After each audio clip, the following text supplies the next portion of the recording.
Hai guys, masih di Bestari Channel. Jadi ini kita lagi di Nganjuk. Ini sekarang lagi di Rumah Sakit Umum Daerah Nganjuk. Kita mau rapid antigen. Jadi termasuk untuk salah satu syarat pergi ke Kalimantan Timur. Jadi nanti nyebrang kapalnya itu pakai rapid antigen. Kemarin sebenarnya kita udah di Surabaya. Nah ternyata untuk pembelian tiket penyeberangan itu nggak gampang, ribet banget. Terus susah banget nyarinya, nanti aku bakal ceritain ke kalian. Karena emang di Google terus info-info itu minim banget tentang penyeberangan kapal dari Surabaya ke Kalimantan Timur, itu minim banget infonya. Jadi nanti aku bakalan sharing-sharing ke kalian. Siapa tahu video ini bisa bermanfaat buat kalian-kalian yang pengen nyebrang dari Surabaya ke Kalimantan Timur. Ikutin terus, let's go.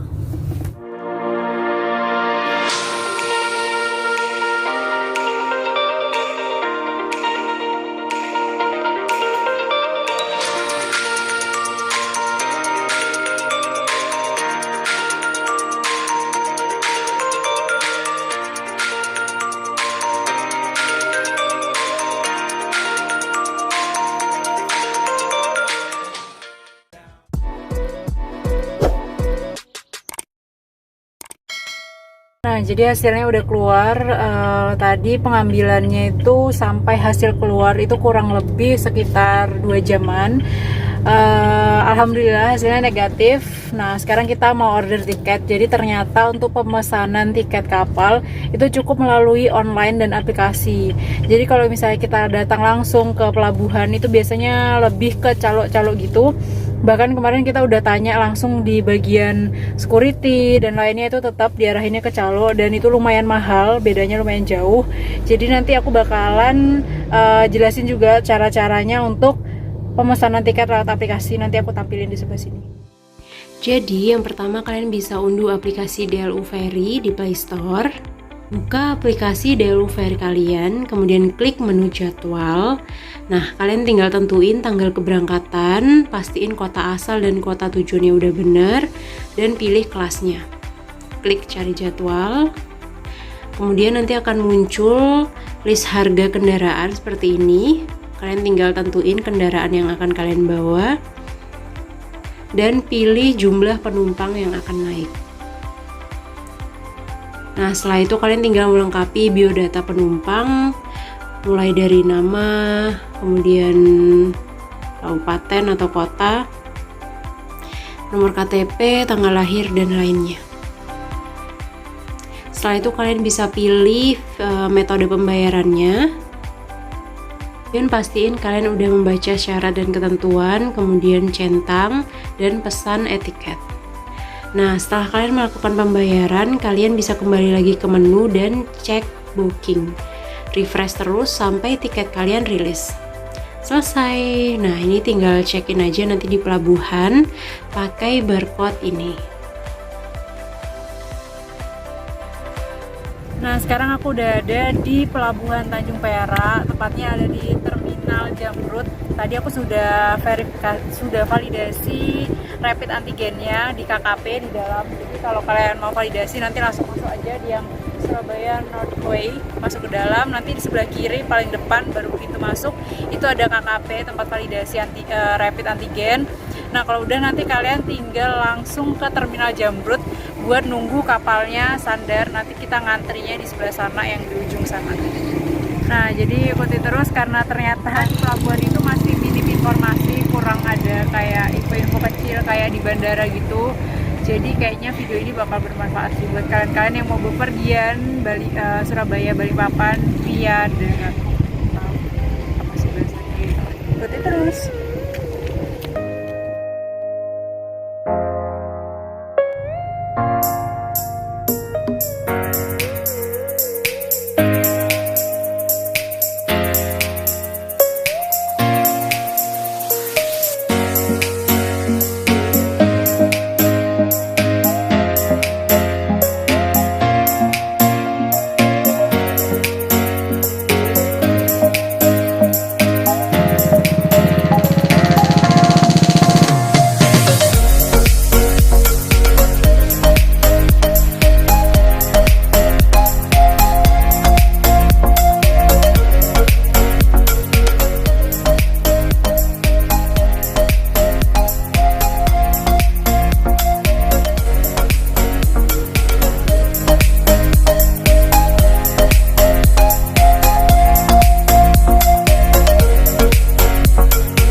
sekarang kita udah ada di ferry-nya, kita lagi ada di kafetarianya.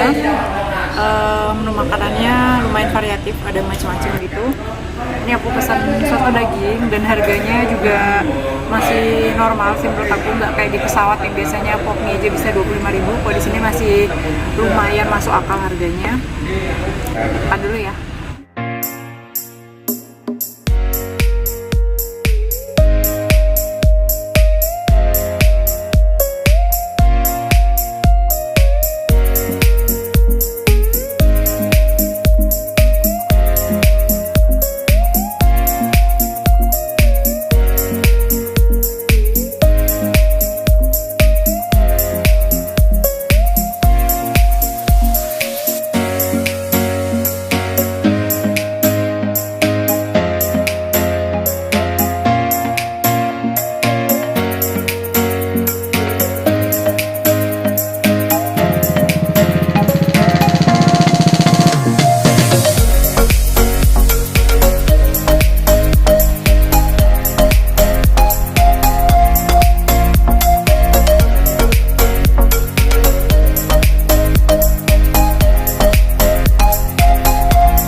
Ini aku udah di kamarnya di dalam ferry. Jadi kemarin kita booking kamar ini yang kelas 1. Sebenarnya sih ada juga yang VIP, tapi dapetannya lumayan susah. Karena ini aja kita juga kemarin sempat tidur di ekonomi dulu, nunggu beberapa lama gitu. Karena ternyata pemesanan kamarnya itu terpisah. Jadi kan kita kemarin dari pihak Dharmanya diarahkan untuk pakai aplikasi. Nah, katanya nanti pemesanan kamar itu sekalian ada di aplikasi. Ternyata kemarin nggak ada. Jadi kita pesannya manual langsung di dalam kapal dan itu harus antri dulu. Untuk biaya penginapannya lumayan murah menurut aku, karena per orang itu hanya dikenakan biaya tambahan 130.000 per orang. Kan tiket masuk per orang itu kemarin udah 400 ribuan lebih, ditambah lagi 130.000 untuk kelas 1. Tapi itu udah disertai makan, jadi kita sehari dapat makan 3 kali. Menunya juga lumayan variatif. Nanti aku bakal share ke kalian menu-menunya. Nah, terus untuk view-nya sendiri juga kita langsung ngelihat ke laut kayak gitu. Terus untuk kamar mandinya juga kita dapat fasilitas air panas, hair dryer, terus juga lumayan bersih. Dan di kapal ini juga fasilitasnya lengkap banget. Ada minimarket, terus ada kafetaria. Kemarin kita juga makan di kafe. Kalau misalnya bosan sama menunya, kita bisa ke kafe, nyantai-nyantai makan di sana. Terus juga ada live musicnya, sehari itu kayaknya ada 3 kali live music. Ada pagi, ini sekarang lagi ada live music di bawah. Terus ada juga di jam sore sama di jam malam. Jadi kita bebas nonton di sana dan sambil nongkrong ngopi ngeteh gitu di situ. Nah, untuk pemesanan tiketnya sendiri itu aku saranin dari jauh-jauh hari juga udah harus di prepare. Jadi kalau untuk jadwal penyeberangannya itu biasanya muncul H-2. Kadang kalau kita mau booking, misalnya kayak aku kemarin aku mau berangkat di tanggal 31, terus aku booking dari tanggal 20-an, ternyata itu tiketnya belum ada jadwalnya. Jadi itu H-2 baru muncul. Itu bisa langsung kalian cek langsung di DLU Ferry, di aplikasi yang udah aku jelasin di depan tadi. Nah, terus untuk pemesanannya itu langsung via aplikasi, transfernya juga langsung nanti via aplikasinya kayak yang udah aku jelasin di depan. Nah, terus untuk keberangkatannya itu aku saranin untuk 2 jam lebih cepat dari jadwal. Misalnya nih, tiket keberangkatannya itu di jam 11 malam, maka aku saranin kalian udah datang di jam 9 malam, karena nanti kalian harus ada validasi dulu, karena ini kan masih COVID-19. Jadi kalian diwajibkan untuk validasi di KKP, validasi rapid antigen kalian. Terus nanti harus antri juga untuk masuk ke dalam kapalnya. Nanti kapalnya itu, mobilnya itu ada di lantai 3 kalau nggak salah. Terus kita kamarnya itu naik di atas, itu tergantung kelas. Nanti diarahin juga sama petugasnya yang ada di kapal. Nanti kalian diarahin, kalau kalian kelas ekonomi, kalian diarahin ke atas. Dan untuk kelas ekonomi itu ngelewatin kelas VIP sama kelas satunya gitu. Terus kalau kalian pengen nambah nih, misalnya kalian pesan tiketnya kelas ekonomi, kayak aku kemarin, kita pemesanan tiket di kelas ekonomi, terus kita mau naik ke kelas 1, itu kita bisa langsung ke tempat informasi buat perubahan kamar. Jadi nanti dibantu di sana untuk biaya tambahan, dijelasin, dan diantar sampai ke dalam kamar gitu.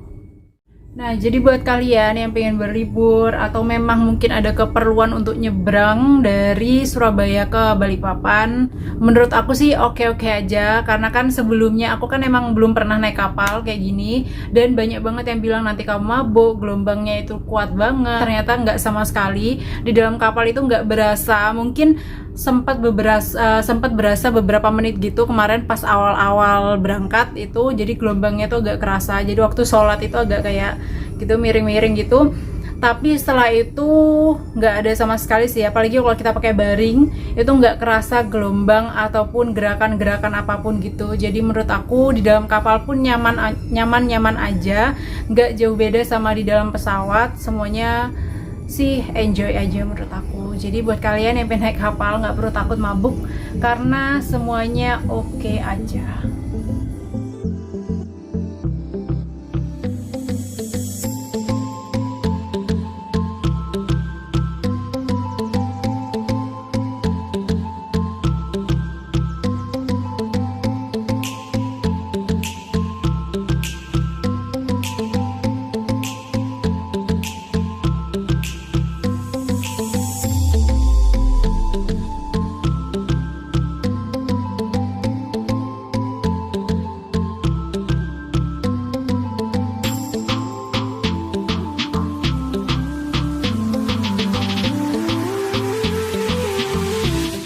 Apa-apa nih. Nah, jadi buat kalian penumpang di sini yang jago nyanyi, pengen nyanyi sebagai hiburan, kalian juga bisa nyanyi di sini bebas. Kalian bisa langsung duet sama penyanyi-penyanyinya.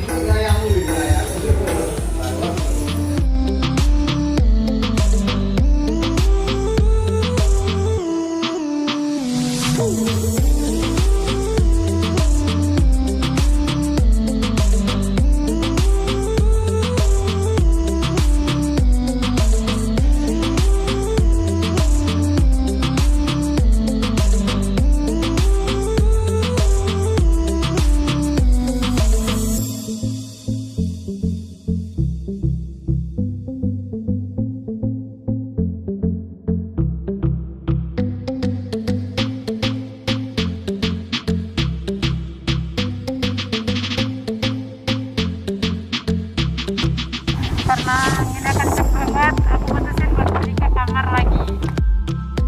Oke, sampai sini aja video kita kali ini. Semoga videonya bisa bermanfaat buat kalian, karena menurut aku pribadi ini bakalan bermanfaat buat kalian, karena kita kemarin bener-bener kesulitan banget cari informasi terkait penyeberangan kapal dari Surabaya ke Balikpapan. Minim banget info, bahkan sampai pelabuhan pun kita itu nggak dapat informasi apa-apa, susah banget. Di internet pun nggak ada yang menjelaskan hal ini. Jadi buat kalian-kalian nggak perlu takut lagi pesan lewat calo dan lain-lain, karena ternyata bisa lewat aplikasi kayak yang udah aku jelasin tadi. Jangan lupa klik tombol subscribe dan pastikan loncengnya nyala, jadi ketika aku update video kalian bisa tahu. Nantikan terus video-video We Study Channel. Bye!